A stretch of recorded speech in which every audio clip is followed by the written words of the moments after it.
So, hello. Okay, greetings. It's Thomas Daffin here, speaking to you from the middle of France in Bétet, little village, sleepy village, on lockdown like the rest of France. You know, we have many thousands of deaths here also in France.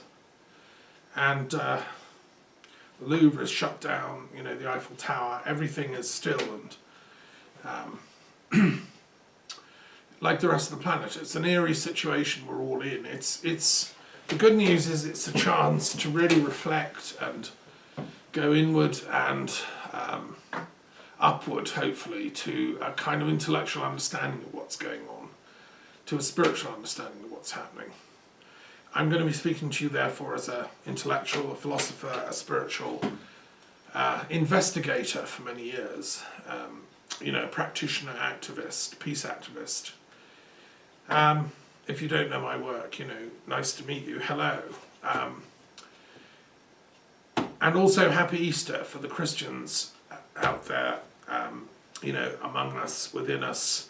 The Christian faith in the West, because the Orthodox Easter is usually a different time. But in the Western Christian world, today is the Sunday of Easter Sunday. It's the day on which we mark the resurrection of Christ from the dead, which is, you know, a ridiculous idea to non-Christians. What, somebody who's dead could come back to life? I'll talk about that more at the end, what I think that means. I'm with the Meister Eckhart school of Christianity, that it means something spiritually significant inside each one of us. Well, it's two things, the resurrection story today. It's two things to me. Firstly, it's an affirmation about life after death. I think for those people that were sunk in materialism and were beginning to think that life is literally just wine, woman and song and pleasure and that's it, and you might as well just be a brute and a, you know, bully and a warlord, as was happening in the Roman Empire at the time. People were, in polite Roman society, people had lost their faith in the ancient classical teachings. They didn't believe in the old gods anymore. Nobody did. Instead, you followed Lucretius. You followed the sophisticated Athenian thinkers who tended to follow the Epicurean tradition. Pleasure is all that matters. And they misinterpreted it. They thought pleasure is literally just, you know, lots of good sex and drugs and wine and rock and roll, Roman style. And so they were, and in order to get that, they were oppressing, brutalizing, colonizing, and conquering. And so the downside of that was the warlordism, which now had conquered Jerusalem, conquered, soon to conquer Britain, you know, to conquered and enslaved Gaul. Possibly as many as 3 million Gauls had died, including their Druid overseers, those that didn't get away to Britain. Some of them did. You know, it was a nightmare. And so anyway, that kind of, and the basic ruling ideology of that ruling Roman class was basically hedonistic materialism. That's the only thing that matters. And if you don't believe that, you're a fool. So, what the crucifixion and the resurrection was an absolute stark message from God, the supernatural world, the beings that actually rule the universe, you know, the forces of light, whatever you want to call them. It was a wake-up call to that kind of thinking that, hey, you know, there is a life after death, there is a judgment, there is a soul, there is survival after death. You need to seriously rethink your ethics, guys. So that's one thing that the resurrection was. And I'm going to say that, you know, I can't explain what happened. I can't explain the physics of resurrection. My friend Bruce Chilton had a go recently at the Mary Magdalene conference. I don't think he even could explain the physics of resurrection. I'm not sure Mary Magdalene could. I'm not sure even Jesus could, you know. We don't know what happened. Was he half drugged? Was he half asleep? Was he taken down from the cross early? Had he not actually died? Was he just having like a near-death experience? That's one explanation that I think suits my rational scientific mind. I've read reports of people having near-death experiences who've clinically died, you know. I think that's probably what happened. And there are other accounts of those events happening, obviously in history. Near-death experiences aren't something that have only just started happening. They've been happening a lot. So rationally, I think that's the most likely explanation. What happened after he was revived and came back to life? Well, we can speculate. The point was that he transcended and triumphed over death, and I think walked the earth again in a normal body like me. So that's and that, I think, sent shockwaves through the Roman Empire and through that materialistic Hellenistic elite, some of whom were Jewish. I mean, they bought into that thing. They were having wild parties just as much as anyone else. And by the way, opium was quite popular in the Roman Empire at that time. They were doing their drugs too, just like cocaine is the Washington DC drug of choice in the Hellenistic era, and London apparently. So it was a wake-up call. Look, there's a spiritual kingdom, and we will be judged according to how we behave according to its ethical rules, which are fundamentally love, compassion, kindness, mercy, justice, etc. So that's I think what the fundamental meaning of this sacred time is. Okay, I'll come back to that later. But happy Easter. I hope that even if we're not Christian, I think that message is still valid. It's also the time of Pesach in the Jewish faith. And that also is about a miraculous return to life of an oppressed people. The Jewish people who'd been in Egypt, and by then had become pretty oppressed. Getting out, escaping. Exodus is a great story, and we've all seen the wonderful Charlton Heston movie, and we all love Moses. If you've got a bit of a brain, he was a great hero. And he also said, look, I'm just going on faith here. I don't know how we're going to triumph, but we're going to do it somehow.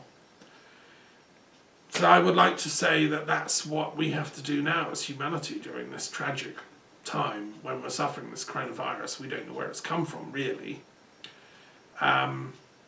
We just have to somehow get through this, and we can strengthen and encourage each other.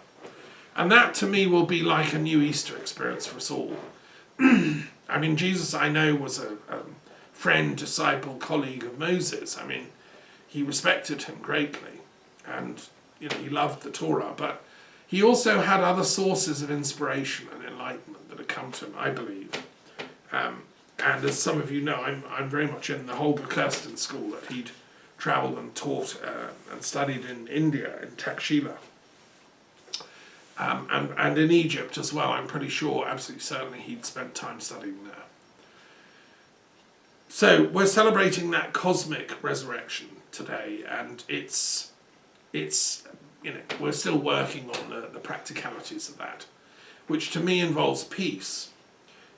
Christ is not, worth listening to if he wasn't preaching peace. No Messiah is. No one can save this planet unless they bring peace, which is where I come to my friend Mahapragya and Acharya Tulsi, the Jain avatars of our era, who've brought that peace teaching in for mankind at this generation. And all the other great saints of humanity, some of whom I've had the privilege to meet and the honour to meet and work with.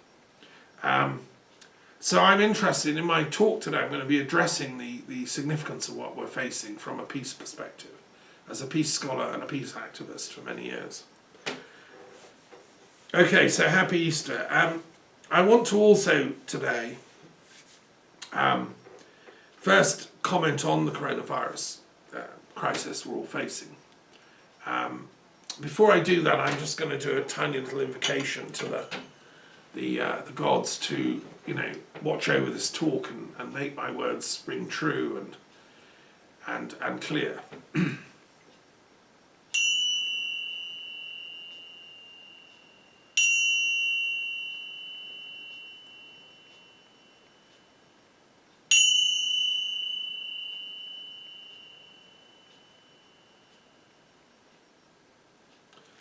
These are Tibetan Buddhist symbols, and the letters of the Tibetan alphabet are written around the rim. It's a symbol of the sacred language of sound, which is what I'm using to speak to you. And I've written about in my book on the Kabbalah runes how the tree of life, the Sephiroth, has different sounds equated with different Sephiroth, and they occur in different clusters and formations which make what we call words, which then contain, like a vehicle to contain ideas and thoughts, which ultimately are made of light. I mean, I have friends that speak what they call light language.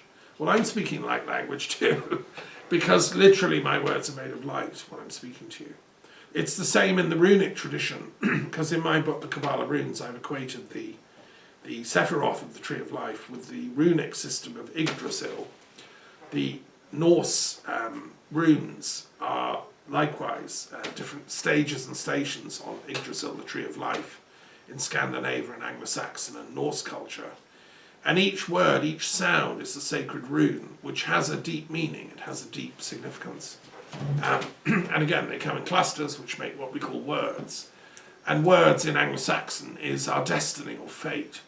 So I'm trying to come up with the right formulation of words to create a positive weird for humanity at this time, because we really are facing some serious trouble here. And, I love humanity, I love people, I'm one myself. And I've got family, and I've got children, and I've got a whole load of teachers that I deeply respect, some of whom are alive, many of whom are dead now. And I want to pass the torch on, to humanity, because I want this love of life to go on down. And at the moment, it's looking grim, mankind's sort of doing a really big self-destruct thing. We've got to stop it, folks. So I'm addressing everyone out there that comes across this talk. Share it with your friends, share it with your neighbours, Coronavirus, it's been a busy week for theories.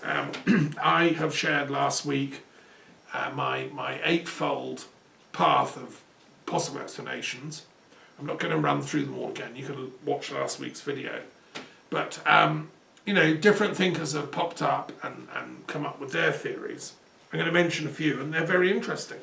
I'm processing and studying and thinking about them. We've had the basic talk from an interesting journalist who's got together with an outfit called Epoch Times, I think they're called, in Washington. A guy called Joshua Phillips has put together, I think, the best documentary I've yet seen, which argues that the coronavirus we're suffering from is a manufactured, engineered bioweapon, and it was made in the virology lab in Wuhan, and it really puts together some very important evidence, I think, to that effect. Now, I've always said that's one of the hypotheses. Watch that documentary, I'm not going to repeat it all here.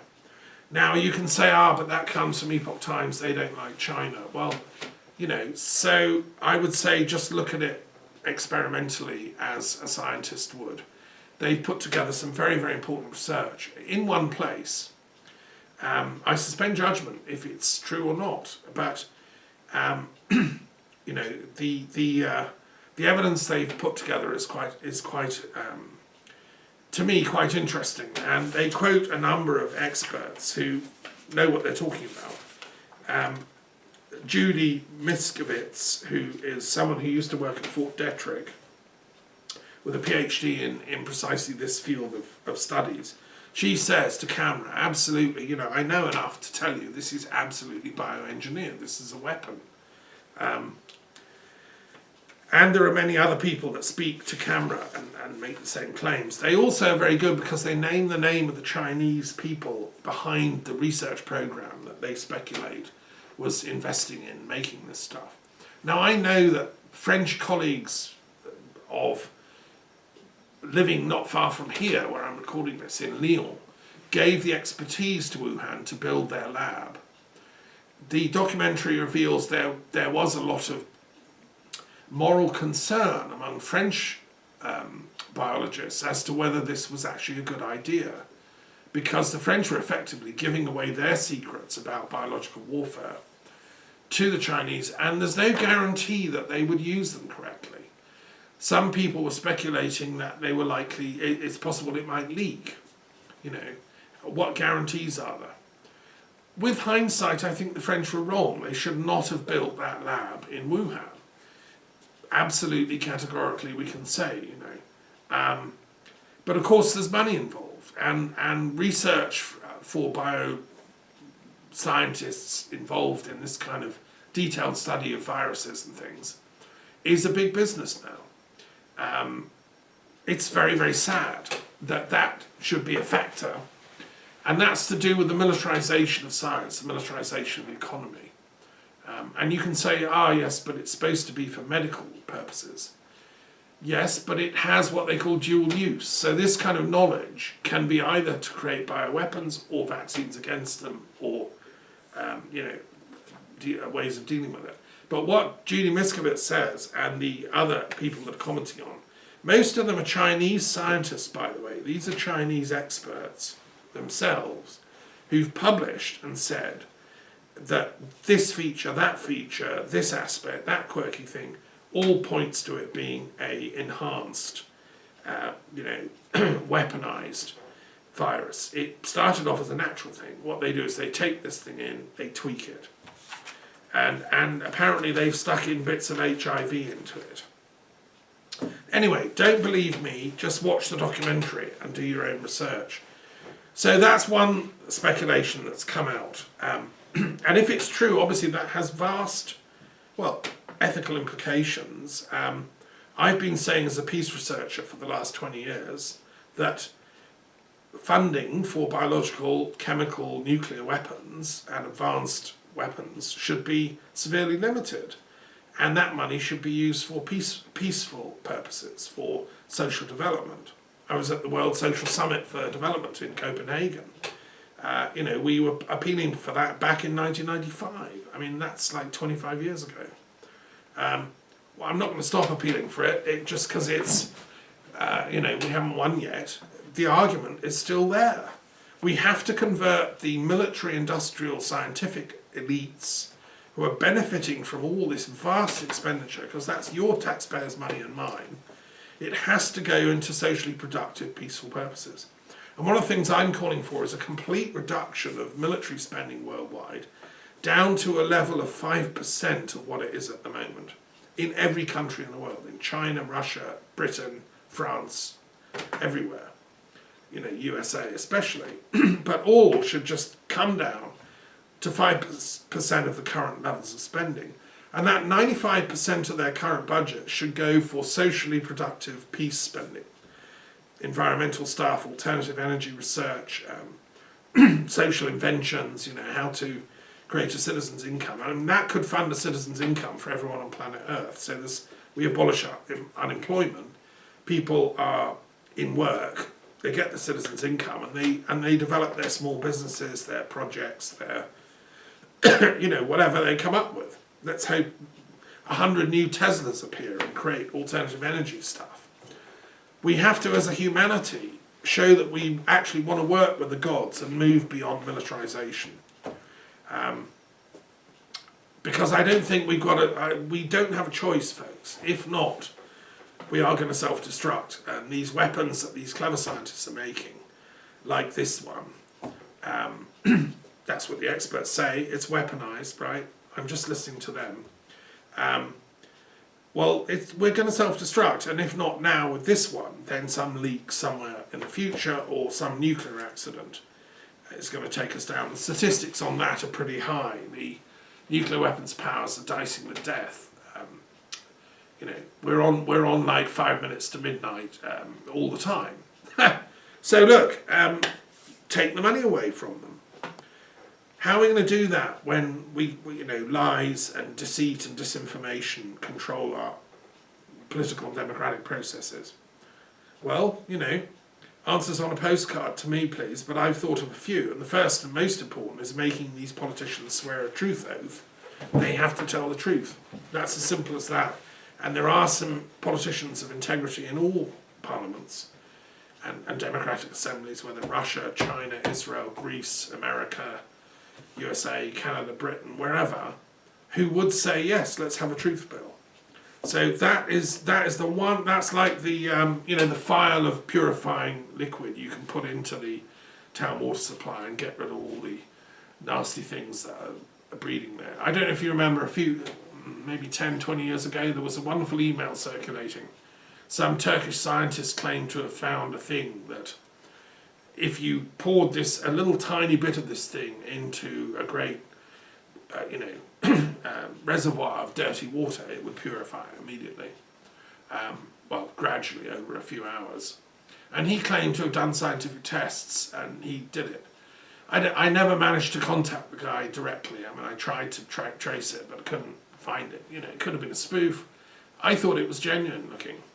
But what I'm saying is the research we should be doing is that kind of thing. How to clean up the Chernobyl sites, how to clean up Windscale sites, how to clean up the horrible leaking nuclear waste that's lurking in the bottom of the English Channel and the Irish Sea, according to Chris Thompson and other experts. So, there's enough work to keep the scientists in employment happily, and also peaceful uses of nuclear knowledge. If they can create some sort of non-polluting fusion type thing, that's great. Go for it. But no more of this nuclear weapons nonsense. And that's why I'm so happy the UN has opened this treaty to abolish nuclear weapons entirely. We also have to abolish biological weapons, obviously, and chemical. So that's one thing, that documentary. Another one is by Sasha Stone, who keeps popping up on my radar. He's obviously a kindred spirit. I watched some of his stuff. Hello, Sasha, if you get to hear this. He's doing wonderful work. He's created this International Tribunal for Natural Justice, which has now created this Judicial Commission of Inquiry into the weaponization of the biosphere. And it's very much like my World Intellectual Forum. What they're doing is creating a sort of framework for an investigative inquiry into how on earth we got here and what is this weaponization going on. And he's got a variety of people speaking. I watched one with Sean Stone, who's the son of Oliver Stone, the great film director, who I greatly respect, and many other experts talking.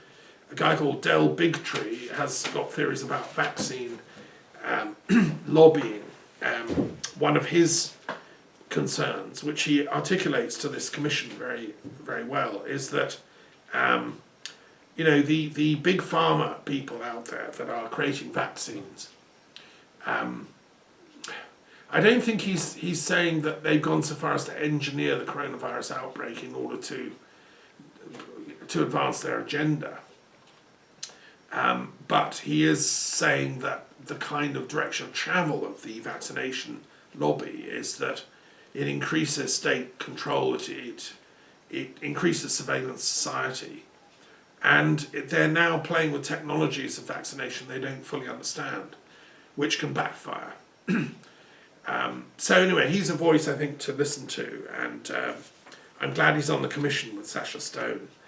And there are other, important people, including a judge who's involved, who is, it's important to have that legal perspective. As I mentioned last week, the International Bioweapons Convention should outlaw all this stuff. We shouldn't be even having to speculate that China's lab in Wuhan made this thing. I think the most likely explanation that I'm come to this week, and after the research of the last 7 days, listening to people, I'm coming around to the view that this probably is a bioengineered coronavirus that's leaked. And that's the important point, that's leaked. I don't think this was deliberately deployed.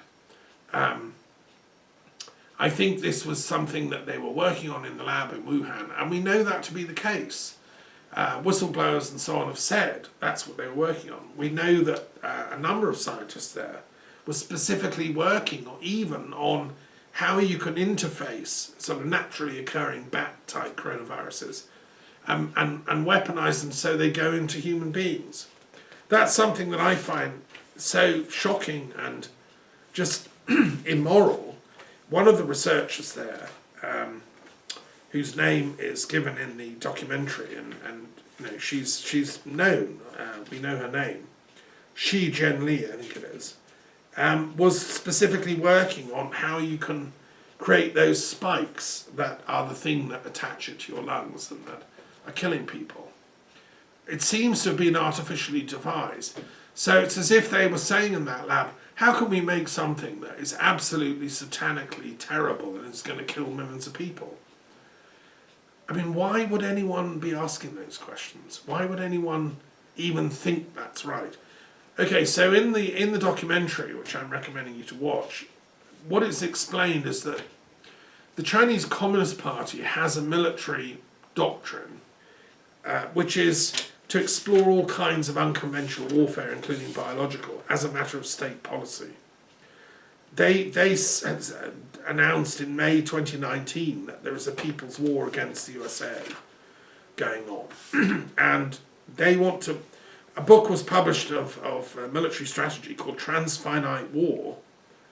And basically they're arguing as strategic thinkers that China is ready to and wants to and has already started fighting what they call unrestricted warfare, which includes biological weapons, chemical weapons, information warfare, etc., etc., etc., and guerrilla warfare and like mass tank battles if and when they're necessary, possibly nuclear. Gosh, I'm shocked when I hear that. I mean, are people actually in China in military strategic think tanks saying that? Well, apparently, and therefore what is apparently the case is that the Wuhan lab is one of 30 such centres around China which are engaged in biological warfare research. They're already planning for it. I'm utterly appalled, Now you can say, oh, this is all just Chinese propaganda, it's not true. Well, I suspend judgment. I think we need to do our research. It might be true. And Danny Shohan, an Israeli researcher, quotes also the fact that China is preparing to fight and win a biological war and has been for some time. So those people that really know their stuff are saying, yeah, we knew this was coming. I'd like to talk to Lawrence Friedman and other colleagues from the Defence Studies Department of King's College, which was the mirror image of my Institute of Peace Studies project at the University of London, and see if what they make of all this. Colleagues of mine at the University of Oxford who set up a centre for the changing structure of warfare. Again, I'd like to ask them if they think this is a bioweapons attack and whether it was deliberate or leaked. There will be, head scratching in Oxford, London, and St Andrews and other universities around the UK and throughout the Western world where people do that kind of research. But as I say, the evidence that I can see points to the probability that this is a bioengineered thing that has somehow got into the population by accident. And it's interesting that this very interesting lady, Miskiewicz, Judy, says that when she was at Fort Detrick, she was appalled at the level of laxity in biosecurity. You can't stop things leaking if they want to. And even the French scholars who set up the Wuhan lab were also warning, this thing might leak, this lab is not secure. Well, that's a reason to get rid of these things, they should be shut down, for which we need an international, legal, judicial, and ultimately a moral and ethical reformation. We have to prioritise peace and stop paying people to build labs like this. I should have been off in China creating a peace institute, a peace research centre, with a budget as big as their Wuhan lab and funding from the French government, rather than sending them, the ability to make noxious instruments that can destroy humanity. We either choose peace as a planet or we choose self-destruction and death. I know whose side I'm on. Okay, so what else? So there's also been some activity from David Icke. I'm just going to mention him en passant. He's a courageous man who's been interviewed by this guy, Brian Rose. I watched the interviews. They've been banned from the BBC and all polite discourse, which I think is forgetting the fundamental insights of Voltaire. You know, we mustn't undo the Enlightenment here, people. We have the right to speak in freedom of thought and research. It's called academic, freedom. And I practice academic freedom. It's a hard-won thing. There have been many martyrs and people have fought for that, including Giordano Bruno and Al-Hallaj and Christ himself and Socrates, I won't stand by and watch people being persecuted simply for their thought systems and belief systems, as long as they're not advocating violence and harm. Now, if you listen to David Icke, he's not. He's actually seems to be quite a spiritual man coming from a place of love. He talks about, he is infinite consciousness in incarnation, and he knows the right stuff. So his theories about coronavirus, therefore, I'm going to just address briefly. He seems to argue in the interview with Brian Rose that it doesn't actually exist, there is no virus, and that the whole thing is based on fake testing.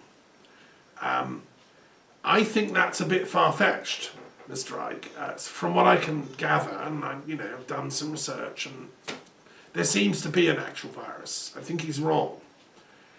He's entitled to say what he thinks and let other people research it and debate with him. I'd be happy to have a public debate with David Icke about not just the coronavirus, but about other things that he talks about. Because, of course, for him, the whole thing is a giant conspiracy in which the forces of darkness are trying to take down the rest of us. And it fits in with his basic argument that there's a sort of cult. He calls it the death cult. He keeps going back to this, the death cult, which he identifies with a particular branch of heretical ex-Jewish activists, thinkers, associated with Sabbatai Zevi and Jacob Frank. Now, I've studied as a scholar of Judaism and comparative religion. I've studied these people's teachings and their advocacy. What David Icke says is these people were antinomian, i.e. they said you should do evil, and that would hasten the advent of the Messiah and goodness. I don't actually think they said that. I think that's a misreading of Jacob Frank. They were liberal when it came to some of the moral strictures of Judaism and Islam. They didn't believe in total iconoclasm and all that kind of thing. They weren't fanatical. They were, if anything, just proto-liberals in their outlook. And interesting thinkers. Gershom Scholem, a great scholar of the Kabbalah, wrote an important study of Sabbatai Zevi, which David Icke ought to read. David Icke also really hates the Zohar and the Kabbalah, and here again I have to part company from him. I love the Zohar, I love the Kabbalah. I know many Kabbalists around the world. I'm a Kabbalist myself, so if that makes me, according to David Icke, the Antichrist and the devil incarnate and part of the death cult, well, I'm afraid he's wrong, because I'm part of the life cult. And I believe the Zohar and the Kabbalah is about the life cult, not the death cult. Poor old David has been reading the book upside down, So my problem with David Icke is he's not actually an intellectual. He can't see things from different angles and look at them objectively and see arguments and stand back from them and look at the evidence and say, well, does this theory of the Sabbatai Zevi death cult, does it actually stand up to all the scrutiny? Sort of.